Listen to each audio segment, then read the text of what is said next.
I don't know if y'all can see it, but I want to give you a quick update on what I've been doing.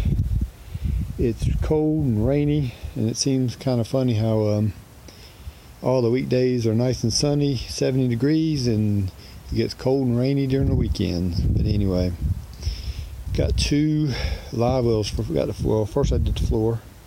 Got the floor framed in. I don't know if you can see them. Got little braces in so they can hold. So then I came in up under these there. I don't know if you can see it or not. There it goes. I got a double battery holder. Got framed and a frame in there and a holder so I can put my trolling motor batteries in there.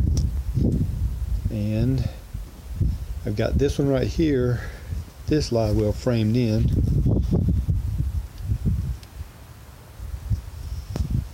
Just framed. I was hoping to get it framed. The other one, I was hoping to get that one finished framing and then plumbed, but it's been raining, misty rain all day. Let me back up. There's 2 sections. There are 2 different ones because I couldn't find 2 of them that were same, which was kind of not cool.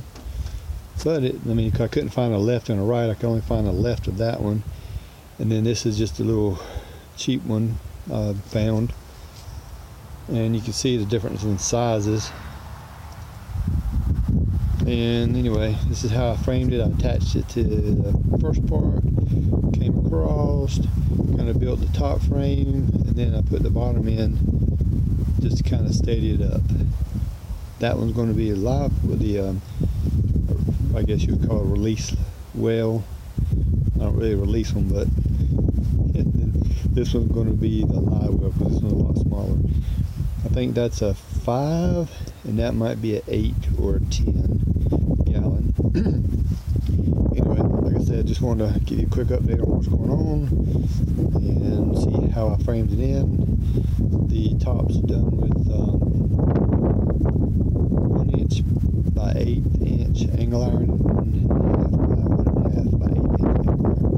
And then the legs, the 2 legs there on this end are tubing, and then that over there is just a piece of extra angle I had with that far side just to sturdy it up. Anyway, there you go.